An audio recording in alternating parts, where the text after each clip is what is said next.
Presiden Joko Widodo melakukan pertemuan tertutup dengan Menteri Pertahanan sekaligus bakal calon presiden dari Partai Gerindra Prabowo Subianto di Istana Bogor Kamis kemarin. Apa saja yang kemudian dibahas dalam pertemuan tersebut? Dan betulkah endorsement Presiden Jokowi ke Prabowo menguat jelang pemilu 2024? Kita akan bahas bersama Wakil Ketua Umum Partai Gerindra Habibur Rahman dan Direktur Eksekutif Indikator Politik Indonesia Burhanuddin Muhtadi. Selamat sore Bapak-Bapak. Selamat sore, Assalamualaikum. Waalaikumsalam. Saya ke Bang Habibur Rahman terlebih dahulu. Pertemuan kemarin jadi sebenarnya konteksnya apa dan yang dibicarakan apa saja, Bang? Tentu pertama memang Pak Prabowo adalah menterinya Pak Jokowi, ya. Tapi kita nggak bisa memastikan juga 100% apa isi pertemuan antara dua tokoh bangsa tersebut secara detail. Yang pasti tentu soal-soal kebangsaan beliau berdua selalu diskusikan. Cuma memang kalau detailnya apakah termasuk juga soal politik terkini, politik nasional terkini, soal isu copras capres dan lain sebagainya, hanya beliau berdua yang tahu. Kalau Pak Prabowo tanya ya senyum-senyum saja beliau. Oke, senyum-senyumnya ada makna di baliknya, tapi betulkah ini pertemuan tertutup kedua yang dilakukan? Ya. Kita tahu sebelumnya usai pada saat suasana Lebaran ya, keduanya bertemu, Pak Prabowo waktu itu juga bertemu dengan Pak Jokowi. Iya, bertemunya empat mata, ya artinya tidak seperti halnya rapat kabinet, ada menteri yang mendampingi atau rame-rame pertemuan ini empat mata. Saya nggak ngerti apa yang kemudian detailingnya dibicarakan kedua belah pihak. Cuma memang dibilang ini pertemuan rahasia, tapi bahasa yang pas menurut saya pertemuan empat mata. Oke. Q-nya sudah ada di situ, meskipun Bang Habibur Rahman tidak menyebutkan apa yang dibahas, kita tidak tahu. Tapi pertemuannya empat mata, tidak ramai-ramai dengan anggota kabinet yang lainnya. Saya ke Mas Burhanuddin, apakah kemudian bisa kita baca ini hubungan Prabowo dan Jokowi kian mesra? Baru bisa mengarahnya ke endorsement kah? Ini yang cukup menguat? Bang Mas Burhanuddin? Begini ya, kalau kita lihat pertemuan Pak Jokowi dengan Pak Prabowo kemarin itu terjadi tak lama setelah Gibran dipanggil oleh DPP PD Perjuangan. Artinya meskipun proses pemanggilan tersebut mungkin mengirim pesan semacam peringatan untuk mendisiplinkan langkah agar sesuai dengan kepentingan atau garis partai, tetapi Presiden Jokowi yang notabene adalah kader PD Perjuangan tetap melakukan pertemuan dengan Pak Prabowo yang kita tahu menjadi salah satu subjek yang didiskusikan mengapa Gibran dipanggil ke Jakarta. Nah, saat yang sama Pak Jokowi barusan pulang dari Jepang, dari Hiroshima terkait dengan pertemuan G7 ya. Nah, ini menurut saya menarik, Elvira, karena bagaimanapun kalau alasannya itu sekedar hubungan presiden dengan menteri seperti yang disampaikan oleh Pak Pratikno, menurut saya terlalu istimewa seorang Pak Prabowo, karena menteri Pak Jokowi kan banyak. Dan menteri yang relatif paling awal dipanggil setelah Presiden Jokowi pulang dari kunjungan kenegaraan hanya Pak Prabowo. Jadi menurut saya pertemuan kemarin lebih dari sekedar urusan presiden dengan menterinya. Tapi ada urusan lain yang kita tidak tahu apa isinya, kecuali Mas Habibur Rahman mendapatkan bocoran terkait dengan pertemuan keduanya kemarin. Nah, masalahnya kan kalaupun toh dapat bocoran, saya nggak yakin bocorannya itu disampaikan di sini. Jadi yang saya bisa tangkap dari apa yang tampak adalah jelas ada pembicaraan di luar dari urusan kabinet, ya. Karena bagaimanapun menteri beliau banyak, tetapi hanya Pak Prabowo yang dipanggil. Tetapi kalau ditanya apakah itu sinyal Presiden Jokowi akan memutuskan endorse Pak Prabowo, menurut saya juga terlalu cepat, terlalu prematur. Karena menurut saya Presiden Jokowi akan melakukan langkah seperti sekarang, balancing support gitu ya antara Pak Ganjar dengan Pak Prabowo, tetapi dia akan tetap memberi kode-kode yang kodenya mungkin dibaca sejauh ini agak condong ke Pak Prabowo, tetapi tetap menjaga hubungan baiknya dengan partainya maupun Mas Ganjar sebagai capres PD Perjuangan. Jadi main dua kaki, kira-kira begitu yang saya baca. Main dua kaki. apakah benar seperti itu. Tapi tadi Mas Burhanuddin mengatakan menertibkan, saya tertarik dengan kata itu. Apakah memang ini perlu direspon sampai menertibkan? Karena sejak awal tadi Mas Burhanuddin mengatakan bahwa memang Pak Jokowi main dua kaki. Iya, kata menertibkan atau mendisiplinkan itu kan terkait dengan pemanggilan Gibran ya oleh PDI Perjuangan. Mungkin bahasa yang dipakai seolah-olah ada semacam tone down. Tetapi kalau kita baca, jelas pemanggilan Gibran ke Jakarta itu punya makna lebih dari urusan nasihat menasihati, gitu. Seperti yang kita dengar dari pernyataan Mas Sekjen Hasto Kristianto. Jadi menurut saya ada semacam upaya untuk mendisiplinkan, tanda kutip ya lagi-lagi, karena bagaimanapun langkah Presiden Jokowi dan keluarga besarnya, terutama Gibran dan Kaisang, itu dianggap bisa merugikan kepentingan PDI Perjuangan, terutama dalam menyukseskan Ganjar Pranowo sebagai capres. Dan secara empirik, kekhawatiran itu terkonfirmasi memang. Jadi dari data survei kami, Indikator Politik Indonesia bulan April menunjukkan tren peningkatan dukungan pemilih Pak Jokowi kepada Pak Prabowo dari 13% ke 25%. Ya, kemudian tren penurunan dukungan pemilih Jokowi di 2019 terhadap Ganjar Pranowo dari kurang lebih sekitar 46% menjadi 37%. Ya, jadi kalau tren penurunan ini terus berlangsung, tentu yang paling dirugikan secara elektoral adalah Ganjar Pranowo. Cuma masalahnya Elvira, pendukung Pak Jokowi kan bukan semata-mata datang dari pemilih PDI Perjuangan. Pemilih PDI Perjuangan kurang lebih sekitar 19%. Sementara pemilih Pak Jokowi 2019 itu 55,5%. Jadi banyak juga pendukung Pak Jokowi yang datang dari pemilih partai lain. Nah, kalau kita lihat data mereka yang memilih PDI Perjuangan 2019 sudah cukup solid memilih Ganjar. Sebenarnya ini yang bocor adalah pendukung Pak Jokowi yang datang dari partai-partai lain, terutama adalah misalnya Golkar, kemudian pemilih Pak Jokowi dari Nasdem, ya, kemudian dari partai-partai Islam yang kemudian memilih atau melirik Pak Prabowo sebagai capres kalau pemilu presiden diadakan hari ini. Oke, saya ke Bang Habibur Rahman. Tadi disampaikan ya, meskipun kita tidak tahu apa saja yang dibicarakan oleh kedua tokoh ini, tapi kita juga melihat, media melihat bagaimana Pak Prabowo cukup lincah begitu melakukan kunjungan ke berbagai tempat, berjumpa dengan sejumlah tokoh begitu. Terakhir juga dengan Mas Gibran.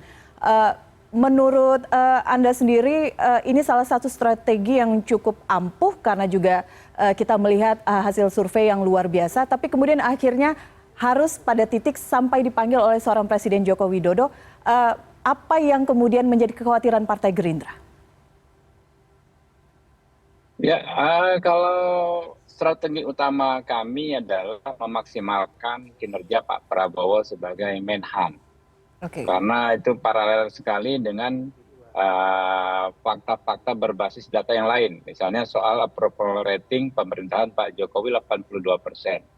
Di mana Pak Prabowo adalah menteri di dalamnya, salah satu menteri utama yang juga disebut berkinerja, salah satu yang berkinerja cukup baik ya di pemerintahannya. Jadi kalau kita maksimalkan kinerja, otomatis elektabilitas Pak Prabowo pasti terjaga. Yang kedua, memang baik sebagai Menhan maupun sebagai calon Pak Presiden, Pak Prabowo perlu mendengar masukan dari berbagai macam tokoh, ya, berbagai macam pihak. Makanya itu terjadilah pertemuan-pertemuan tersebut. Pak SBY pun bertemu dengan sosok anak muda berprestasi seperti Mas Gibran. Pak Prabowo bertemu karena Pak Prabowo juga terpesona dengan kinerja Mas Gibran memimpin Surakarta dalam waktu yang relatif singkat, tapi sudah banyak capaian pembangunan yang luar biasa, gitu kan.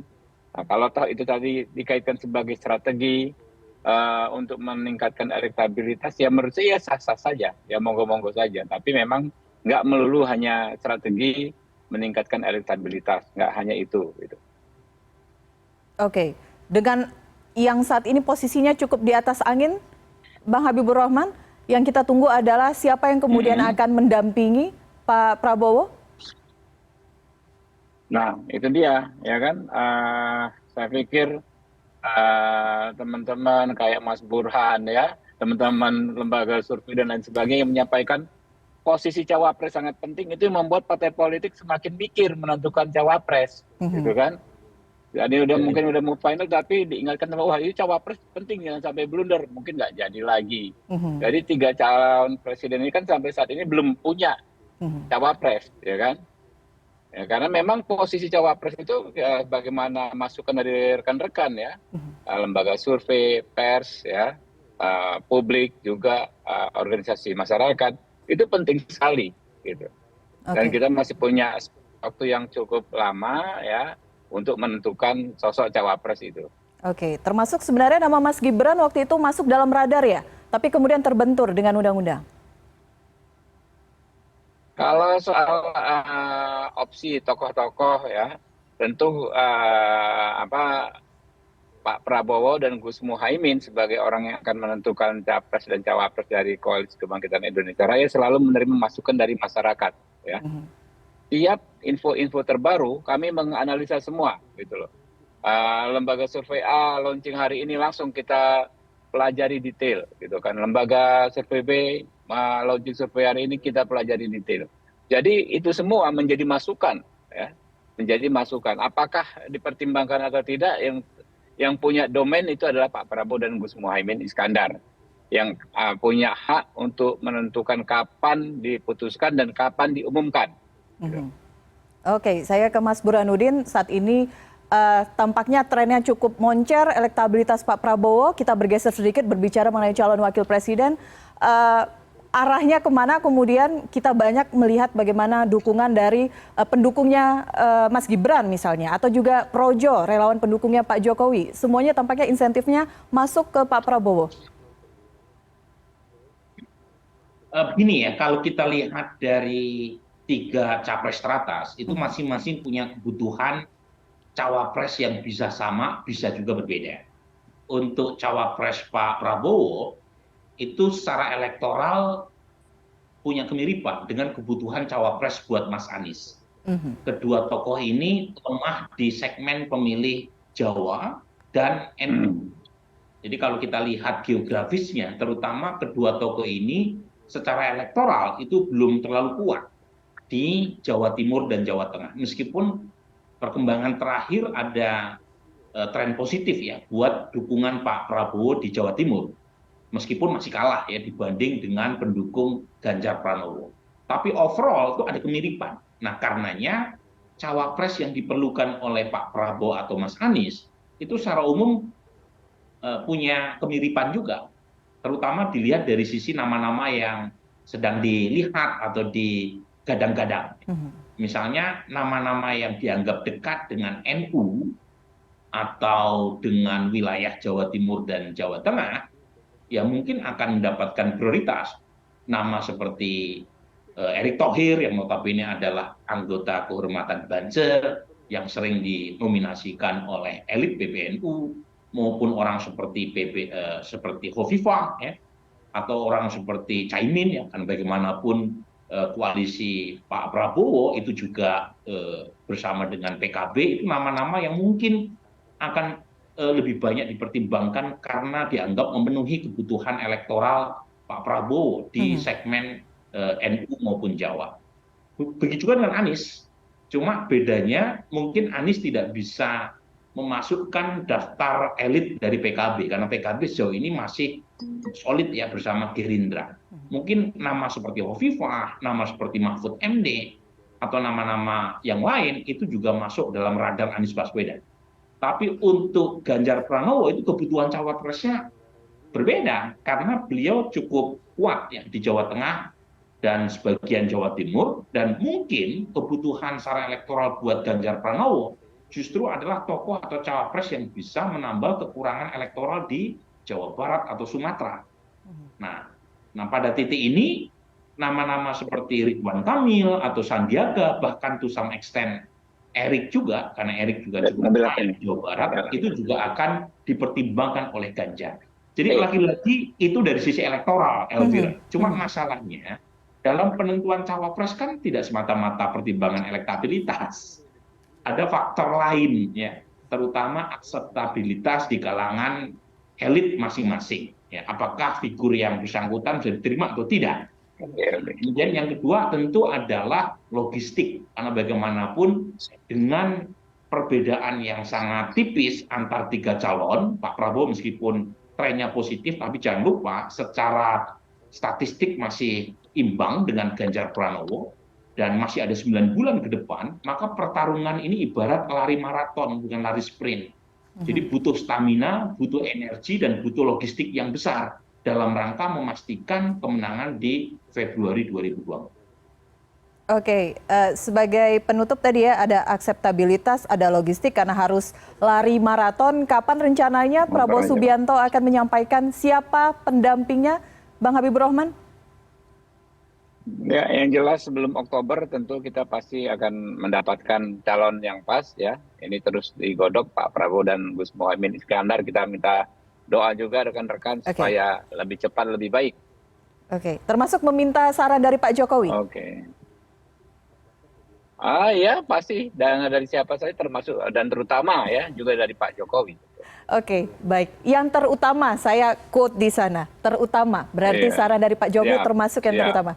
Bang Habibur Rahman, terima kasih. Mas Burhanuddin, terima kasih sudah berbincang bersama kami di CNN Indonesia Newsroom. Selamat sore.